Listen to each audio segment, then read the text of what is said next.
Just off the coast of Stone Town, about a 20-minute boat ride away, lies one of Zanzibar's most curious little islands, Prison Island. You've probably heard the name and thought, wait, was it really a prison? Well, not quite what you'd expect. Let's have a quick breakfast and take you to Prison Island. Stay with me. So, today's video, we're going to explore it all. The giant tortoises, the old buildings, the turquoise water, and yes, the story of a real-life Zanzibari princess who defied tradition and left everything behind. Buckle up! This is gonna be good.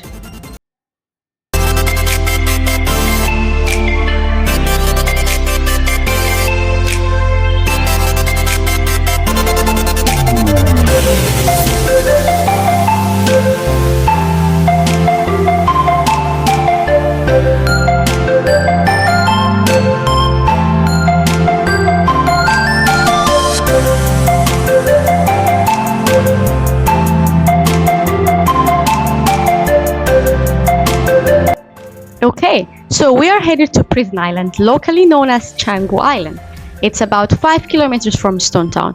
The ride itself is honestly part of the adventure. You get this insane view of the Indian Ocean, crystal clear waters, total paradise vibes. If you're lucky, you might spot some dolphins too. Zanzibar just loves to show.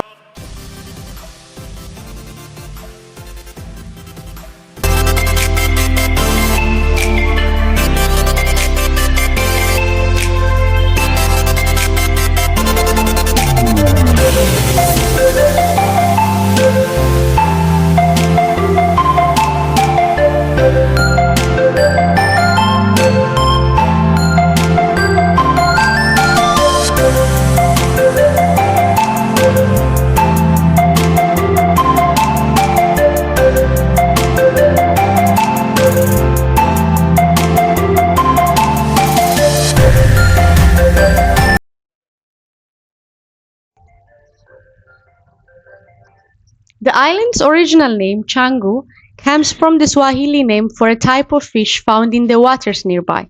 Before the 1860s, it was mostly uninhabited, just a coral rag island covered in a bush and forest. But its strategic position, just off the coast of Stone Town, made it ideal for the Omani rulers of Zanzibar, especially in the dark days of the East African slave trade. In the 1860s, Sultan Majid bin Said of Zanzibar, the first sultan after the Omani Empire split from Muscat, took control of Canggu Island. His plan? Use it as a holding place for rebellious slaves captured from the interior before they were taken to the markets in Stone Town. Canggu was like a temporary lockup, not a prison as we think of today, but a place of containment. Remember, this was during the height of slave trade. Zanzibar was one of the world's largest slave ports. Tens of thousands of men, women, and children passed through here every year. Fast forward to 1893, the British had taken control of Zanzibar as a protectorate. That year, the British First Minister of Zanzibar, Lloyd Matthews, bought the island from the Sultan. He had a clear plan: build a proper prison to house violent criminals from Zanzibar and mainland.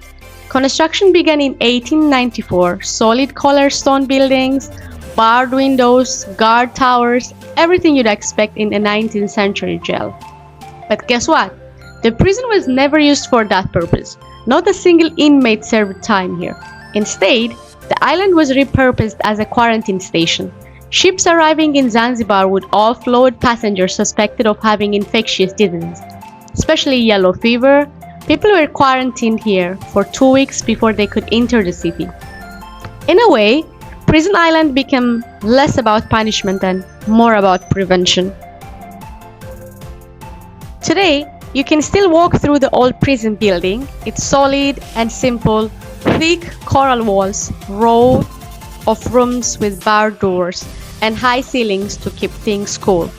There is also the old hospital area used for quarantine and the staff quarters from the British era. Some of the original stone walkways still remain, leading you through shades, paths under tropical trees. The island is small, just 800 meters long and about 230 meters wide. Okay. But packed into that space is over a century of stories. And the second name of this island is Prison Island or Quarantine Island. And third name of this island is Tortoise Island. Because now there are many turtles over there. So now first I started Changu to explain. So why you call it Changu? Because a long time ago, so the people from Zanzibar or fishermen from Zanzibar, so we come here. So before this island had many fish around to the island. One thing I forgot mentioning is that the entrance fee at Prison Island. Prison Island entrance fee has two payments. The first payment is for Tanzanian nationals. The second one is for any foreign nationals where you have to pay $12. And then if you need a tour guide, so it comes with an additional fee. And then luckily our tour guide is a person who worked in this hotel. There is a specific hotel in this Prison Island, so he worked there for 10 years, I guess. So he knows the place like his home. So he'll be showing us the place and then telling us the story behind all these buildings, trees, tortoise, and everything else. So stay tuned, stay with us. Prison building 1883. Okay. So now there more than 200 years. 100 years. 200 years. 200 200 years. years, yes. Wow. You see this one? Yeah. This is the Arab art. So because before Zanzibar, there are two art, Indian and Arab.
These days, Prison Island is home to a different kind of resident, the Aladabra giant tortoises.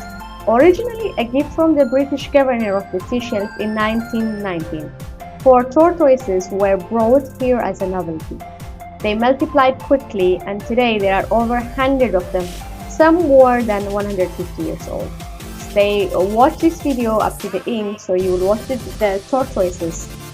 There is even one tortoise where I was very surprised. I think the age is 200 years old, but that tortoise had a little accident and then like a big branch of tree fall on the back.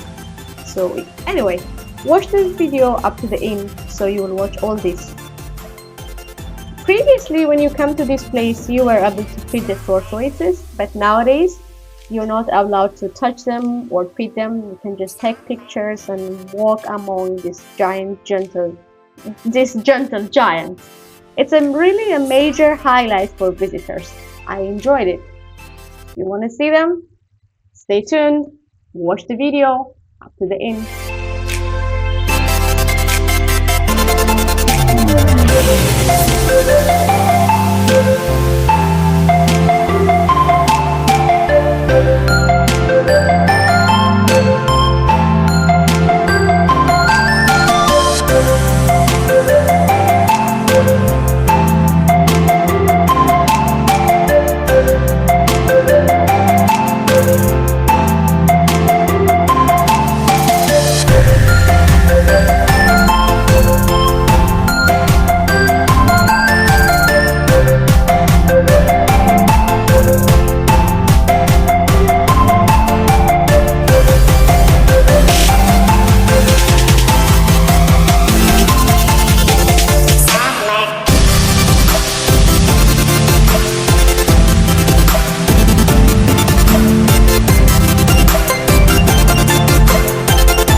Born in 1844, Salme was the daughter of Sultan Said bil Sultan, ruler of Zanzibar and Oman, and a Circassian concubine that made her part of the royal family, but not fully accepted by the inner elite. These are the clothes that Salme used to have and which are put in Oman Museum.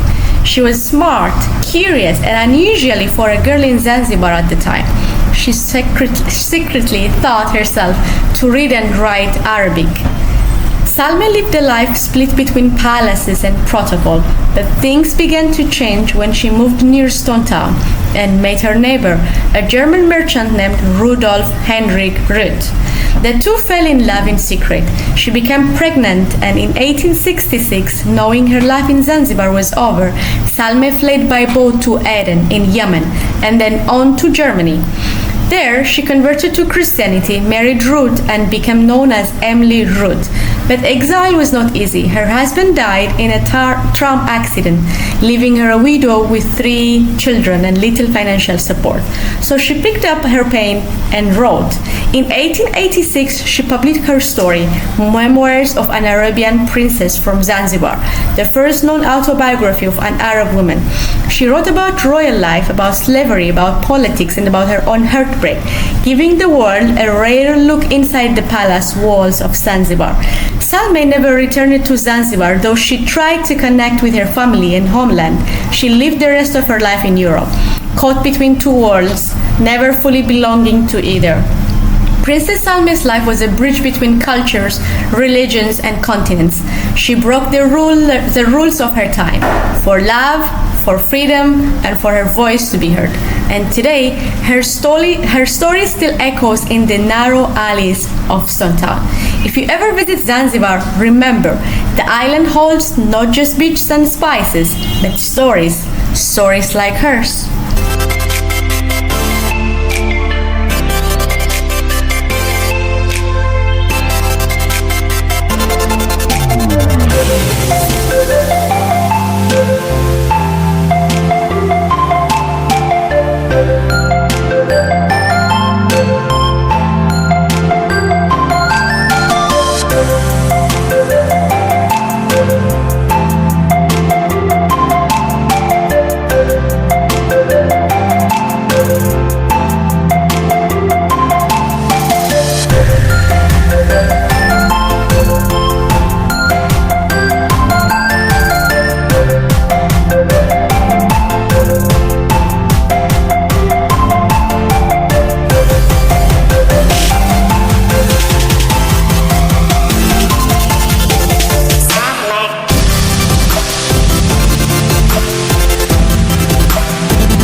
The tortoise on Prison Island are organized like a little tortoise school, from baby class all the way to the seniors.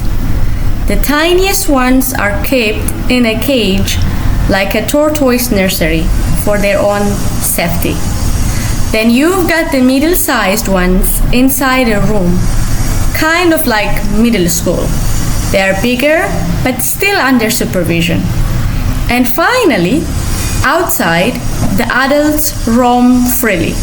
These are the giant tortoises you see slowly making their way around the open space. You can't feed them, but you can walk nearby and just take in the calm vibe. It's like stepping into another world, a much slower one.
Alright, if you're ever in Zanzibar, don't skip this place.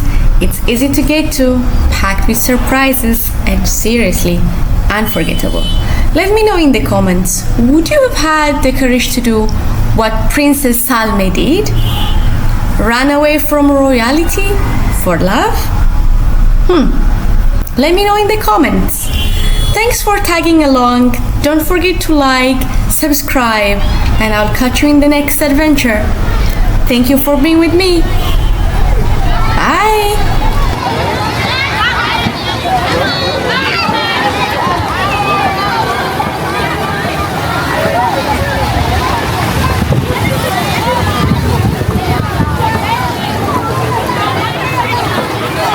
Basi, mtachukua picha basi hapo leo.